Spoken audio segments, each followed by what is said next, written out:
Real pleasure to be able to welcome everyone here in person to the Blavatnik School and all those who are also joining us online. This event's being live streamed to reach a wider group of people as well. My name is Tom Simpson. I'm an Associate Professor of Philosophy and Public Policy here at the Blavatnik School of Government, where we're trying to think about both contemporary policy issues and intellectually foundational inquiry. And that's absolutely what we're trying to do as part of the series which this tonight's event is part of, International Perspectives on Conservatism, trying to think about the intellectual foundations of conservatism and how that differs internationally in particular. And it's a real pleasure to be able to welcome Jonathan Sumption, Lord Sumption, to join us tonight. Lord Sumption is a renowned historian, former Justice of the Supreme Court of the United Kingdom. He's the author of several books on medieval history and modern constitutional issues, including a 5-volume history of the 100 Years' War. I asked him just actually in conversation beforehand what work he was most proud of, and he said, well, it has to be the 5 volumes. It took me 43 years to write, which I was astonished by. The 3rd volume of this won the 2009 Wolfson History Prize, and in 2019, he also gave the BBC Reith Lectures on Law and the Decline of Politics. He's a Fellow of the Royal Historical Society, a series of other scholarly societies, and an Honorary Fellow of Magdalen College, Oxford, and was formerly a Visiting Fellow of All Souls College in 2019 and 2020. So the question that Lord Sumption has chosen to address tonight is, what is conservatism? I think we'll have an historical approach to that in part, and it will be a feast. The format, I'm going to hand over to him now. He'll take the lectern for about 25 to 30 minutes. We'll then come back, have a little bit of Q&A just here at the front, and then open it up for questions, and we'll be done by 6:30. So with no further ado, over to you.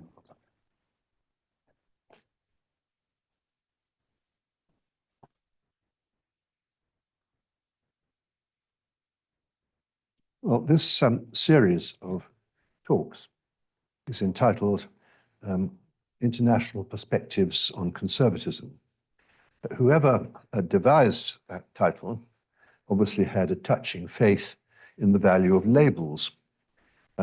Political labels are treacherous. Left, right, conservative, liberal. These words do not always describe the contents of the bottle. Conservatism is, in its loosest sense, an important political tradition, both in this country and elsewhere. But it is not at all easy to define. Some political movements have a clear objective. Socialism, in its various types, is an obvious example. But the various types of socialism all have in common a belief in a particular way of organizing society and distributing wealth and power. They have, in other words, a well-defined political program. Conservatism is not a political program. It is an attitude of mind which may be consistent with a number of very different political programs. There is no recognizable body of policies which can be labeled conservative. There is no agreed canon of thinkers who can be described as conservative. Now, the main reason for that is that in Western Europe and North America, conservatives have accepted democracy. In continental Europe, conservatives were traditionally hostile to democracy until quite recently. They believed in monarchy or in forms of government that were similar to democracy, but without the name. The hostility of conservatives of 2 centuries ago to democracy has now largely disappeared. In Britain, conservatives have accepted democracy for about a century and a half.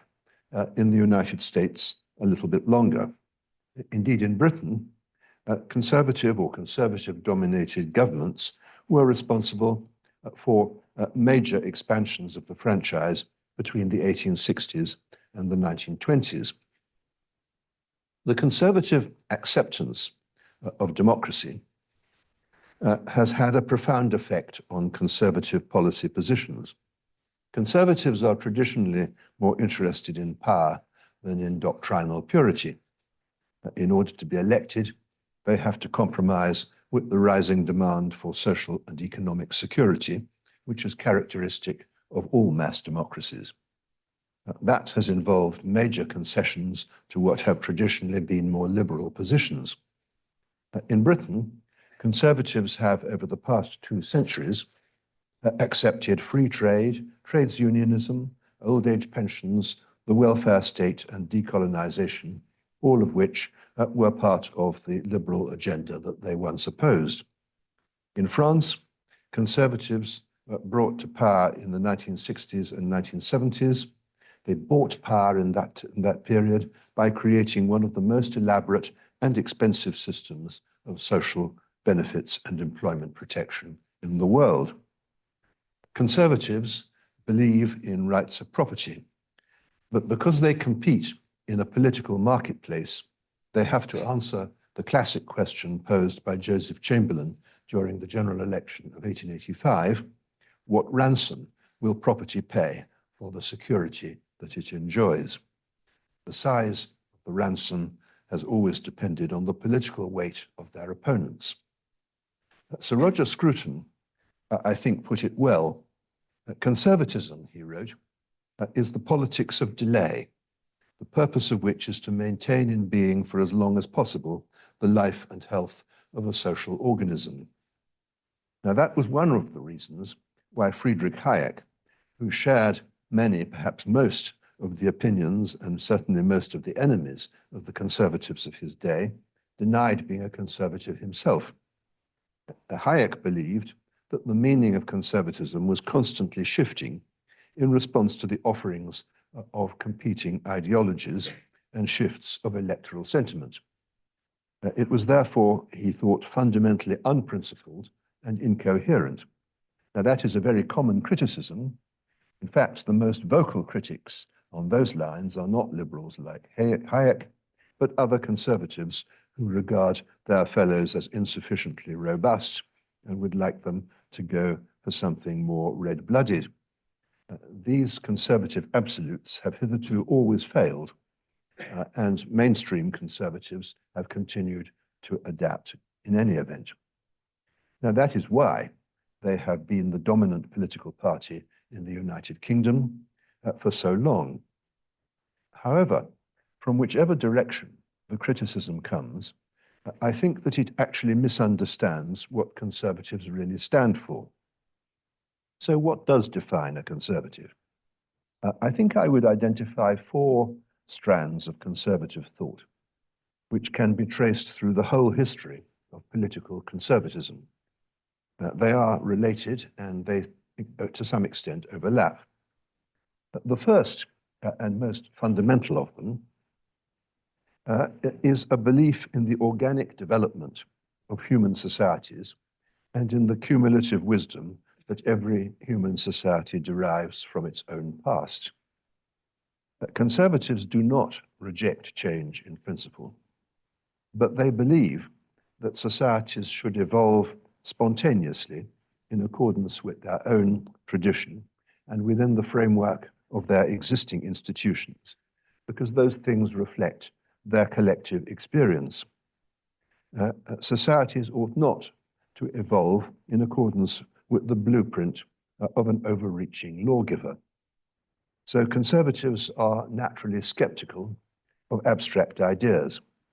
They are particularly skeptical of abstract ideas which claim to be applicable universally to societies with very different traditions and values.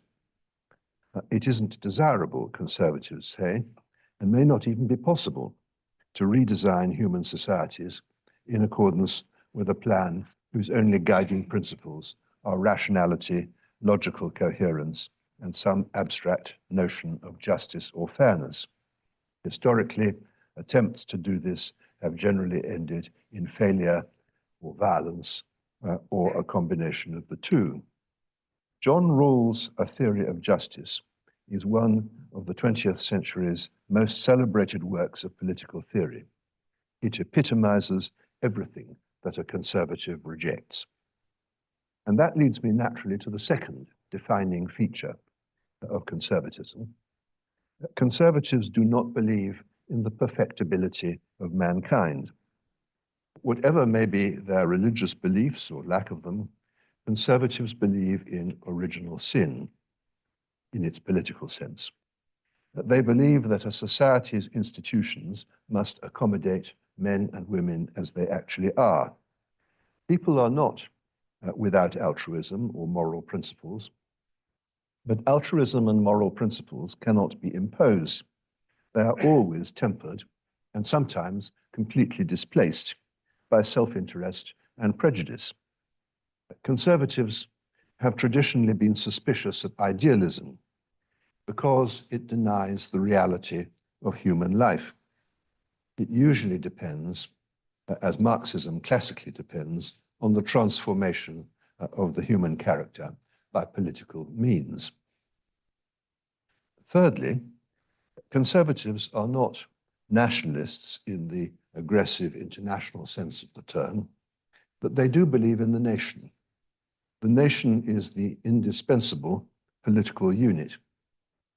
Its existence depends on a large measure of social cohesion and on collective solidarities derived from a shared past and a common political culture. The nation is, in the conservative view of things, an expression of collective identity. Fourth, conservatives combine their belief in national communities with an extremely ambivalent attitude to the state. Nations are not created by the state, they are prior to the state. Germany was a nation long before it could be called a state. The Austro-Hungarian Empire was never a nation, even after it had become a state. Conservatives believe in the authority of the state, but they believe that its authority depends on our relations with each other and not on our relations with our rulers. Their respect for the state's authority is not an ideological position like that of fascists or communists. It arises essentially from their respect for all established institutions which have survived the test of experience. Allegiance is owed to established communities and institutions because they are the only guarantors of public order and social peace. And because in a free society governed by the rule of law, institutions become established by reflecting over a substantial period of time the collective values and aspirations of citizens. The state, therefore, is the political embodiment of a cohesive society. Yet at the same time, conservatives are traditionally suspicious of it. That is partly because of the natural tendency of the state to try to reshape humanity in accordance with the views of those who happen to be in power, but it's also because the state is not the only established institution. There are others which have also arisen spontaneously from the values and aspirations of citizens and which have their own claims to legitimacy. They include the common law, professions, and local government. They once included the established church. Conservatives believe in the diffusion of power, and they are watchful of what they regard as the state's excesses. And that is one reason why conservatives share with the classic liberals a belief in political arrangements such as private property, freedom of speech, and conscience, and moderate levels of taxation, because those things are seen to reflect instincts that are natural to mankind. They insulate people from the state, allowing them a minimum measure of personal autonomy. In Britain, conservative veneration for the Constitution illustrates all of these themes. A constitution is the most fundamental expression of any political society, mechanism for collective decision-making. It is, or ought to be, the product of a nation's collective experience and not something imposed from outside. Nowhere is this truer in Britain, whose basic constitutional framework although unwritten, does exist and has subsisted in recognizable form since the 18th century. The British Constitution is an organic growth from the past, a reflection of Britain's evolving political culture. And because it's an unwritten constitution, most of the principles are political rather than legal. The British Constitution is therefore constantly changing as conventions and practices are abandoned and new ones are adopted in their place. But these changes have been incremental and often imperceptible. Indeed, many of them were unplanned and unintended. Walter Bagehot once observed that the English achieve a constitutional change largely by accident. It is, as he added, far from clear that they would have done it better if they'd done it on purpose. This, I think, epitomizes what conservatives value: change within an unbroken tradition and an unchanging political framework. At the end of the 18th century, Edmund Burke contrasted it with the radicalism of revolutionary France, where successive written constitutions were purely intellectual constructs emerging, as Burke saw it, from the fertile brain of radicals like Abbé Sieyès. Burke believed that these constitutions had no roots in the collective experience of France and therefore lacked legitimacy and permanence. Clearly, in other political traditions, conservatives can and do venerate written constitutions. In the United States, veneration for the Constitution is a badge of conservative sentiment. The US Constitution is a highly conservative instrument, at least in its text, which is practically impossible to amend in the face of any significant opposition. That is why American conservatives are outraged by some of the more adventurous interpretations given to the Constitution since the 1950s by the US Supreme Court. But then the US Constitution has the unique feature that it was created by Americans themselves at the inception of the nation, and the nation, so to speak, grew into it. The sensitivity of conservatism to the political culture of place and time means that it is easier to define it by reference to what it opposes than what it supports.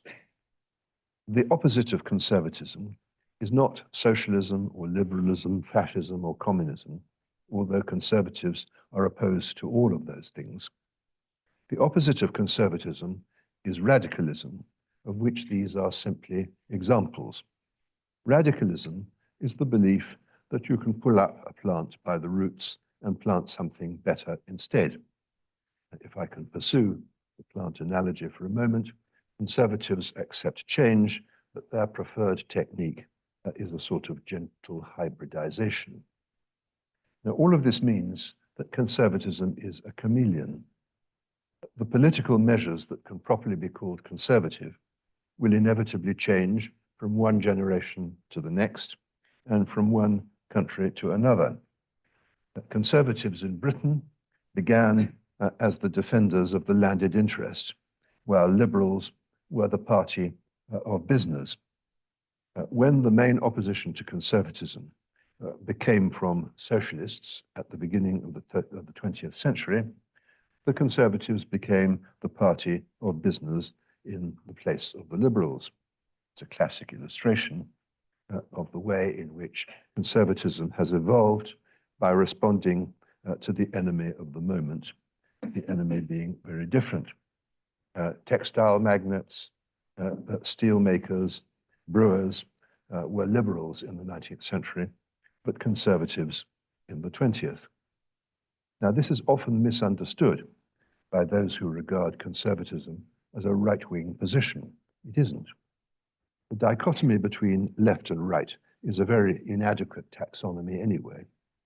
It may sometimes be a useful tool for analyzing ideological conflicts, but the essence of conservatism is a suspicion of ideology because of its insensitivity to human instincts. It follows that there can be left-wing conservatives.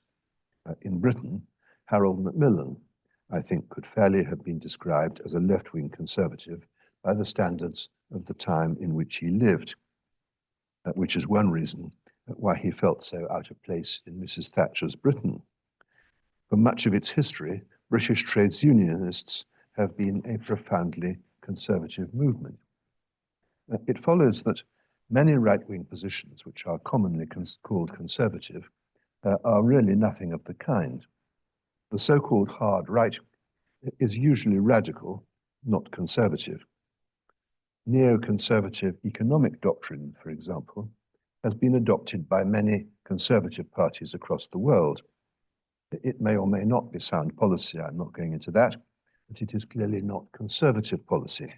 It is a radical intellectual construct whose application is bound to be highly disruptive of existing institutions and existing social expectations. Mrs. Thatcher was an interesting mixture of conservative and radical views.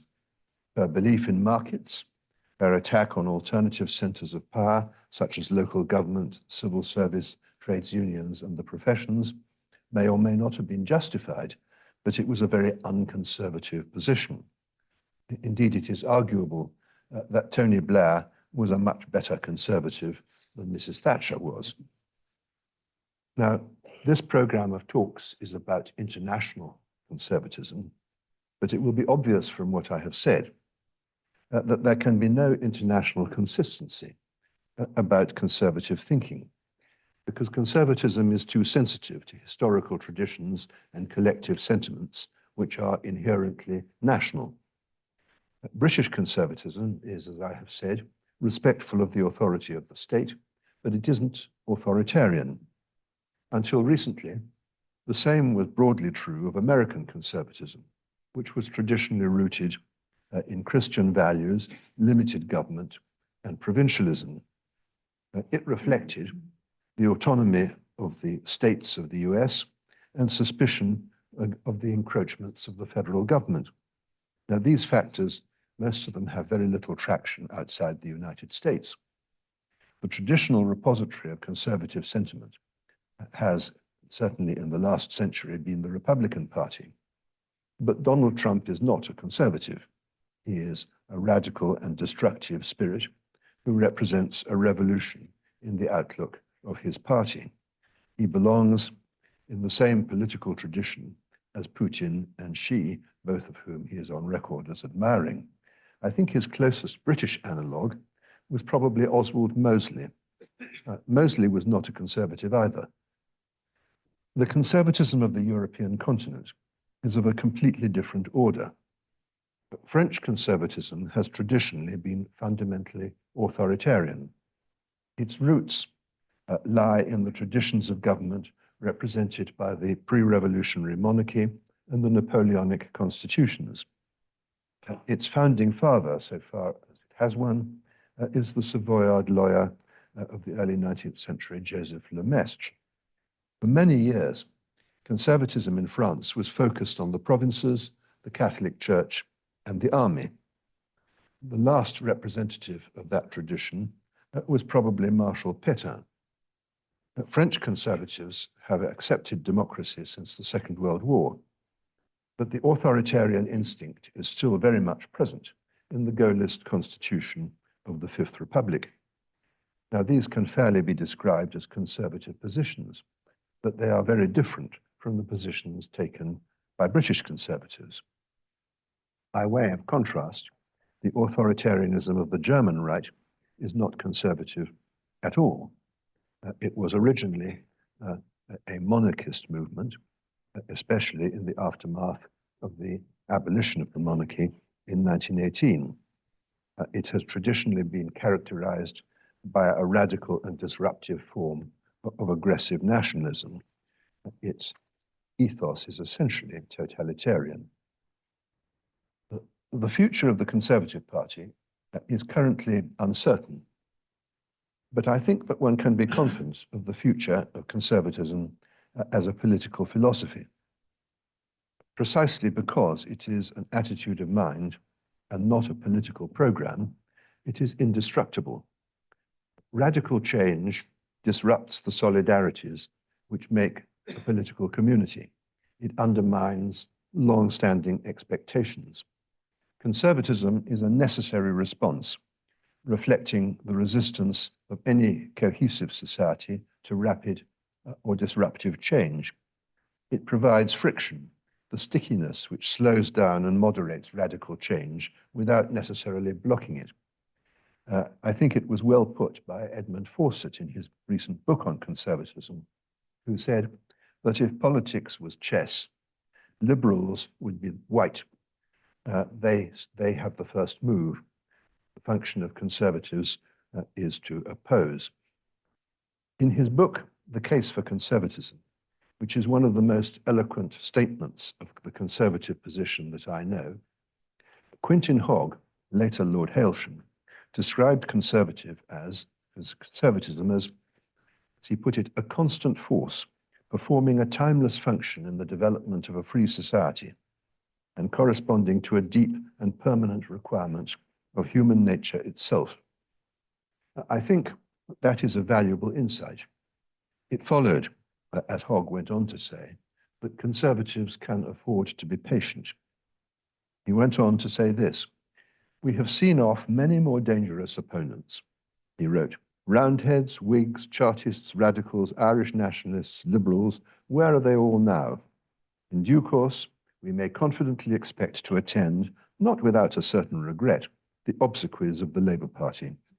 History records no example of a fixed political theory which does not appear wrong, even ridiculous, in the eyes of succeeding generations." Now, that was written in 1947 in the aftermath of the great Labour landslide of 1945. It followed in the same tradition as Hugh Cecil's book, Conservatism, self-written in the aftermath of an equally catastrophic defeat of conservatism in 1910.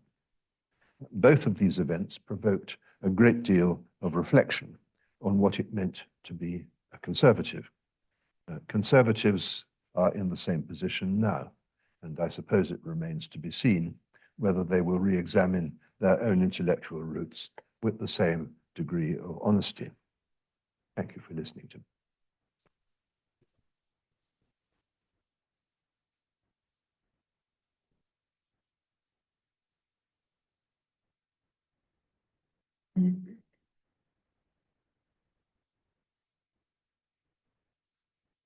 Well, Sumption, thank you very, very much indeed for a very stimulating series of reflections. Can I just start with that image of the chess analogy? Liberals, as it were, having the first move, as in the analogy, as white in that sense. And I suppose my question is, so firstly, it's a profoundly dispiriting perspective for those who might identify as conservative, because what it says is there's no actual programme which is being advanced at this point. Well, I want to say merely that there's an imposition of friction on change that is already happening. I think the critique is often made, certainly in contemporary politics, that the Conservative Party comes round to what the Labour Party, certainly in the UK context, has advocated, but after a period of 5 years, 7 years, something like that. Well, this is again like chess. White always has the advantage for the first few moves, but conservatives, as black, win most of the time. Right. Okay. So I'm not a chess player. But I mean, reflecting on Quentin Hogg's comments that conservatives have seen off Roundheads and the list of other political opponents goes on. I mean, my reaction was actually, in most of those cases, they hadn't. In most of those cases, they'd come round to the positions that had been inspired by these other forms of revolutionary fervour. So, is it inevitable that conservatism, if it's purely a disposition, has to be attached to some other more substantive They program? haven't. I think they've seen off opposing doctrines, and it's true that they have adopted a form of what they've opposed, but always in a slightly different shape and at a different pace. And if you believe in the organic development of society, as conservatives fundamentally do, the speed of change matters just as much as the direction. Gradual change in a particular direction may be acceptable, but the same result achieved overnight may not be. Okay. And I think that takes me to the second part of it. So the organic nature of society is the fundamental, it's the starting point for your analysis of conservatism. Do you not think that gives rise to some quite substantive political commitments? That there may be an attention to what the institutions are that are going to sustain society as having its own existence independently of the state? Yes, well, undoubtedly. Okay, and so there may be a conception of the good, a conception of justice that arises from yes, that. but it's not a conception that is fixed. It's always relative to the sentiments of the moment, which are very much themselves dependent on the past. Okay. And maybe just a last one from me, and then I'll throw it open to those we gathered here. One of the features of conservatism, as you identified it, is a support for the diffusion of power. And I think one of the features of contemporary society is we see the centralization of lots of areas of life, centralization of communication, centralization of economic capital, centralization of political power. What are the practical measures that you think a conservative concern for the diffusion of power? What are the areas where that would be worked out in policy terms? Well, the diffusion, what conservatives, I think, mean by the diffusion of power is respect for the autonomy and subsistence of alternative senses of power. For that reason, a conservative ought to have welcomed, for example, devolution, although in fact the Conservative Party strongly opposed it. We have many fewer institutions which can claim, non-state institutions, which can claim that sort of authority now than was the position, for example, in the 19th century. Some of them, like the established church, have lost substantially all influence. Some of them have subsisted. They suffered grievously under Mrs. Thatcher, who, as I've said, was only in limited respects a conservative at all. I think that one has to, when answering a question as general as what is conservatism, one has to shake off the dominance of political parties, because labels, as I began by saying, are only a rather indistinct guide to the contents of the bottle. Great, thank you very much. Well, let's open it up. Just welcome questions. Do raise your hand and let me come to you. So let me just come here, please, first.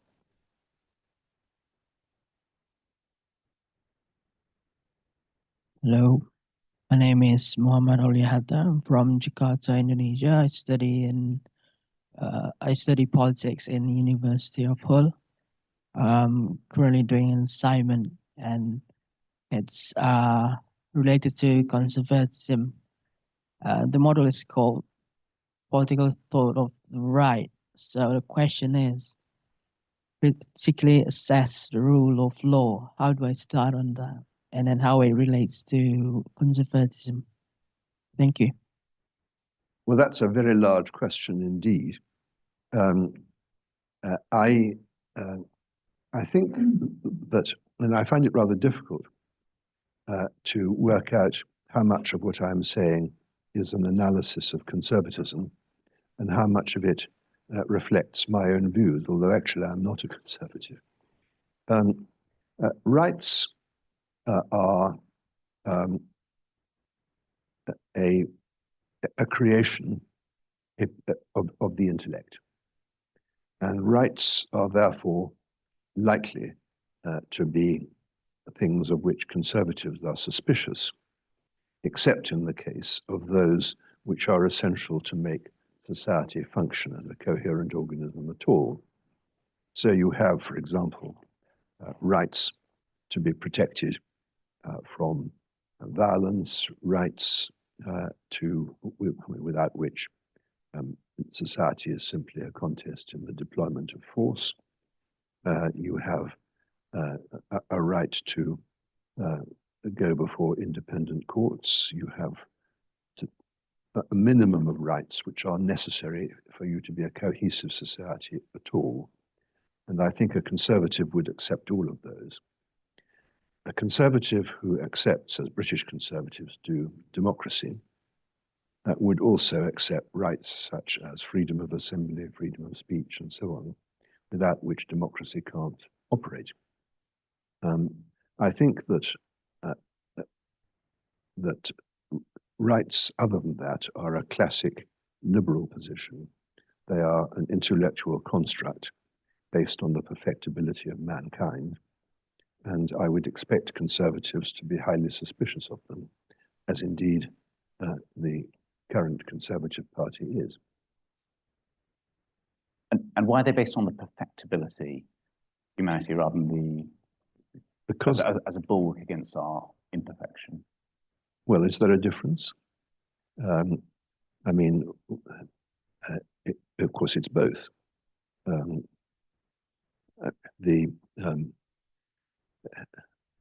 think that if you set out a series of ideals which are likely to conflict with the reality of human ambition and emotions and seek to embody them as a political program, you depend on either the perfectibility of men and women or on coercion.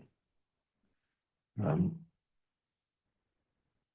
agree that coercion is always an alternative to perfectibility, but it also has a long record of failure. I mean, the Burkean, the line from Burke that jumps out at me is his line about there's an essential need for society that there should be a constraint put upon our passions, I think. Yes. And that constraint, if it will not come from within, must come from without. Yes. Well, that is why there are that minimum of rights, which are essentially the right not to be coerced otherwise than in accordance with established laws, themselves reviewable by an independent court. And the whole basis of that is exactly the Burkean sentiment, that the minimum of public order necessary for the existence of society at all has to come by way of imposition from without. I mean, that's what really Burke owed to Hobbes. Great. Okay, let me take other questions. So yes, please, over here. I think the microphone will come around. I think the microphone may need to be turned up slightly. Okay. Thank you for the lecture. Could I ask you about the relationship between conservatism and class? You touched on the history of British conservative politics in the property classes and how in the 20th century the vested economic interests in industry moved into the Conservative Party. If there's a sort of constant looking to hang on to what we've got, is it almost inevitable that there's some close relationship between conservatism as a set of ideas and the vested interests of the dominant economic class? I think that it is inevitable that conservatives will always be defenders of property, whether property takes the form of land or business assets. At different times of its history, conservatives have been the spokesman for many different kinds of property. I think that conservatism is essentially a paternalistic creed, and therefore conservatives consider, whether rightly or not, I think judging by your question you would probably say not, they consider that a respect for existing sources of power and wealth is consistent with the interests of those who may have neither, which is essentially what paternalism is about. And conservatives are very much a paternalist policy. I would say that paternalism is common to pretty well all traditionals in different degrees, but it's certainly shared by conservatism. And that's the main qualification which I would suggest to the proposition that you put to me. Great. So Jacob, and then I'll come to Vinay.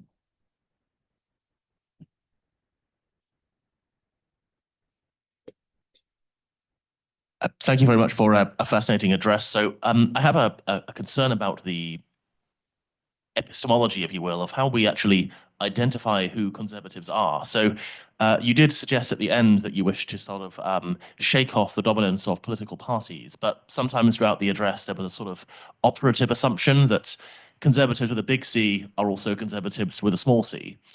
And so I want to ask you about this claim that the conservatism is not a body or doesn't have a body of thinkers or a canon. Now, if that were true, how would we identify which ideas we actually mean when we refer to conservatism, unless it's those that belong to such a tradition? And how else do we actually identify an ideology or a body of thought as distinct from a political party? Well, I mean, that is the great difficulty about any political position that doesn't have a defined program.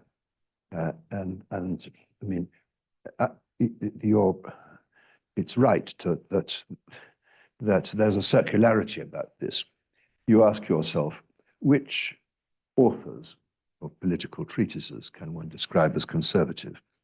So you have to start by asking what you mean by conservatism. You then identify the authors who correspond to those ideas, and they become, so to speak, Bibles of conservatism. It's a completely circular process. What I have tried to do, whether successfully or not is not for me to judge, is to extract a number of ideas which seem to me to be common to those who have called themselves conservatives at most times. And when you've done that, you can look back and see whether who the thinkers are that adhere to that. I start by observing historically what conservatives have, for the most part, believed, and on that basis, I would say that Burke was the classic conservative, certainly in English terms. But Burke himself, of course, was until his final years a Whig and a defender of oligarchy. In his final years, the revolution jolted him into rethinking his position in quite a number of respects. So when you ask yourself, was Burke a conservative, you have to do a certain amount of cherry picking. But that's the essence of it. You have to start with a historical analysis of what conservatives seem to have believed. And you then attach labels to people, ideas, etc. accordingly. But your implicit comment on the malleability of conservatism is absolutely justified. Of course, Burke did believe there was a natural law that might be instantiated differently. He did believe there was a concept of natural law that might be yes. applied differently, but Yes, remained indeed. accessible. Yes, but natural law is open to many interpretations. Great.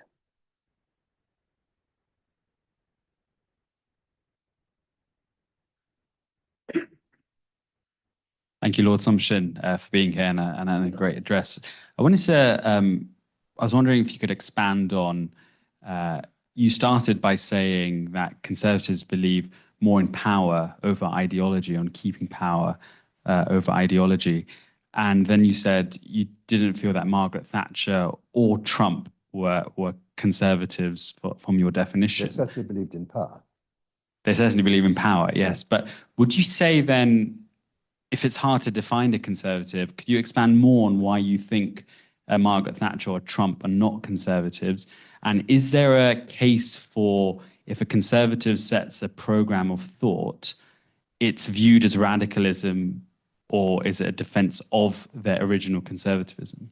Well, the essence of radicalism is a belief in reshaping institutions and political ideas so far as actually practiced.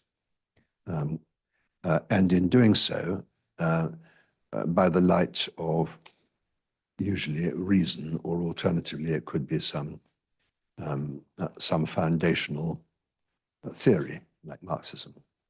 In that sense, both Margaret Thatcher and Donald Trump were disruptive spirits. They are not people who accept the world as it has come about and wish to change it, if at all, by evolutionary methods. They wished to remove institutions that stood in their way. They wished to reframe policy in ways that might have been justifiable objectively, I don't know, but which undoubtedly were contrary to the received sentiments of most of the population which they governed. That's the sense in which I would say that neither of them were conservatives. There's quite tricky questions of degree at stake in this, isn't there? Oh, absolutely. So, we can clearly recognise some individuals who are radical and are a long way outside of, if you like, the Overton window of the political context in which they're, and then others who are clearly resistant to change. But as was pointed out by an earlier questioner, what's radical today may be conservative in 50 years' time. Right. Yeah. Good. Okay. So we've got some more questions. President Nicole.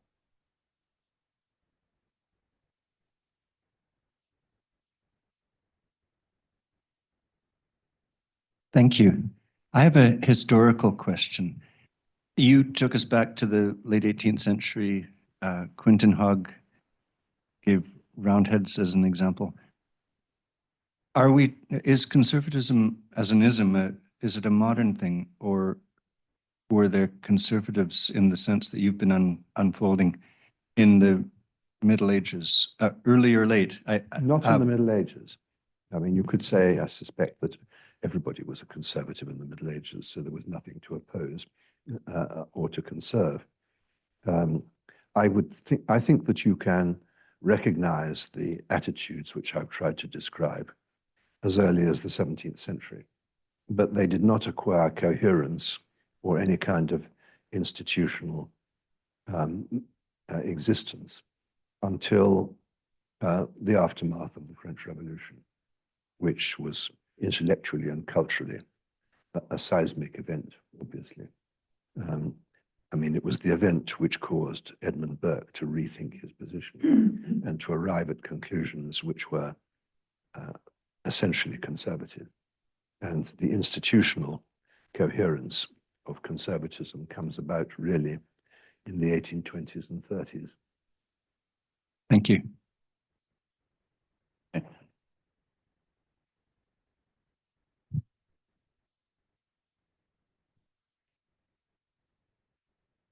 Thank you. Well, Sumption, I wonder if you would explain what makes conservatism somehow, I would say, ripe for flirtation with authoritarianism. Flirtation with? Authoritarianism. Well, I don't think it is in England, but it's quite right that that many conservative traditions on the European continent are historically authoritarian.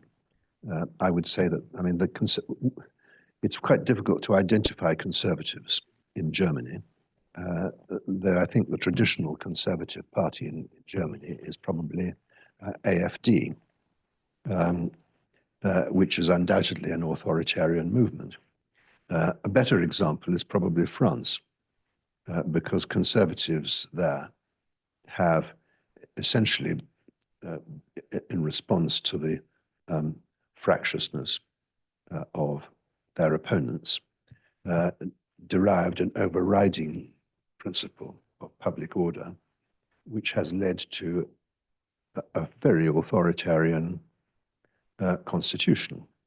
One can easily forget this until one finds that yesterday the budget was passed by presidential decree in the face of opposition from a majority of the legislature. If I may say so, I just had in mind three examples. One in the UK, proroguing Parliament. That was quite an extension, I would say, going towards authoritarian. I'm not sure if you heard the news today, this afternoon, that the South Korean president has actually declared martial law. So I understand. I'm so sorry? So I understand. Yes, yes. Ostensibly in I'm response sorry, to a threat from the north. Just a last example I was going to say, what we are actually witnessing in the United States with Republican Party, the GOP, that is not conservatism as we understood it, but it's actually veering off, I would say, to authoritarianism. Yes, I think that's absolutely right. And it's one of the reasons why I do not regard Donald Trump as a conservative. Can I just come back to this question? So this, so the worry, so the point is it's a question of degree, Yes. to which whether one espouses radical change or incremental change. And my concern is there's a kind of plasticity around, for any particular question, we can say, oh, that's radical change, brackets, because I don't like it. That's incremental change because I do like it. So here's the case that I think prompts, take the 2016 vote to leave the European Union in the UK. And the question arises, is that conservative or not? And I think the answer is something like, well, in the short term, there's a kind of radicalism about it. It's definitely an upending of the constitutional order that we'd settled into. And the case against that is actually what we're trying to do. What that vote was seeking to do was to return to the constitutional order before it was unsettled by the 1976, 73. 73. Thank you very much. And so the question is, like, in the long run, what's the sort of authentic constitutional tradition that we're trying to connect in? And so my worry is that we don't get a determinative answer. I would say that you cannot analyze every issue, even every important issue, as conservative or unconservative. And I would say that one of the issues which can't be analyzed in that way is Brexit. Okay. Obviously, there is behind the Leave movement a measure of nostalgia for a particular view of the past, which is not in all respects accurate and not in all respects relevant now. But I think that doesn't in itself make it a conservative position. But then neither would I say that, obviously leaving the European Union is highly disruptive, but I wouldn't regard the European Union as something which is disruptive because it was built into the political emotions of the United Kingdom. It hadn't been around long enough to do that. And in many respects, it was alien to certainly the legal traditions and many of the political traditions of the United Kingdom. So I simply think that conservatism versus radicalism has no real meaning as applied to that particular issue. Okay, great. Let me take just one more question in the room, and then I've got a final question. Let's finish up. Yes, please, right at the back.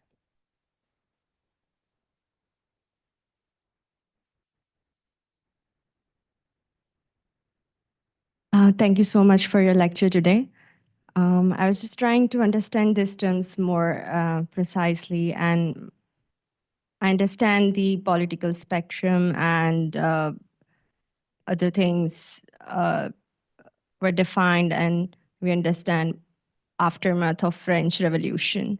But now when we see like how common men consider themselves maybe conservatives or liberals, or when they say any of these terms, it feels like it doesn't really match with the definition and historical perspective that we just learned.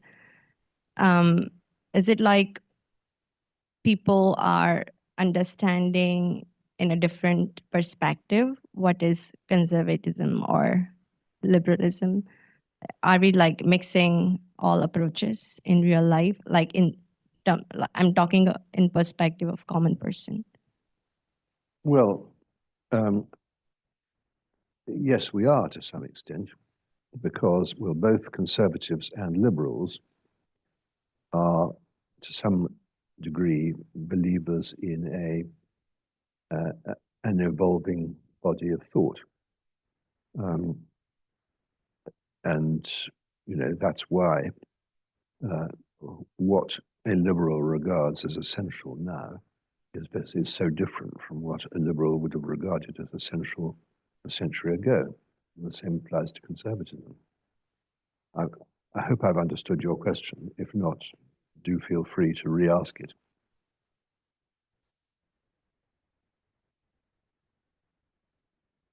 Sorry, you've lost the microphone.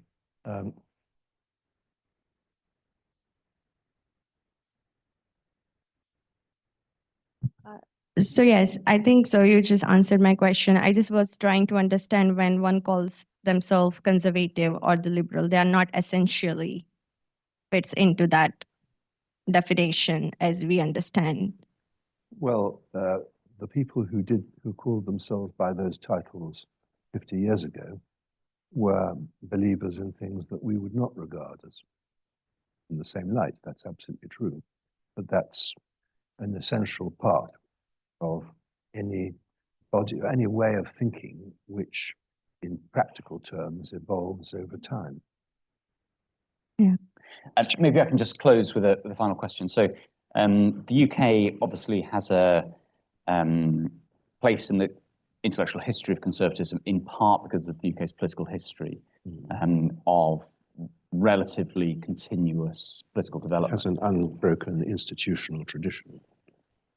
And I think the UK is something of an outlier in that, in international terms. And I suppose, in particular, one of the legacies of empire, one of the tragedies of empire, was breaking the link between the state and the source of political authority with the nation in many cases. So people groups who do have a shared culture, shared history, shared forms of governance, and that connection is.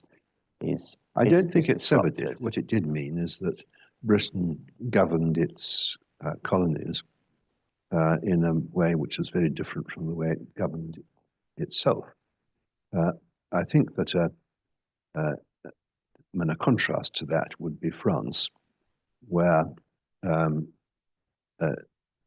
French colonies were treated as integral parts of France itself, which was completely different from the whole approach of which the British Empire was organized.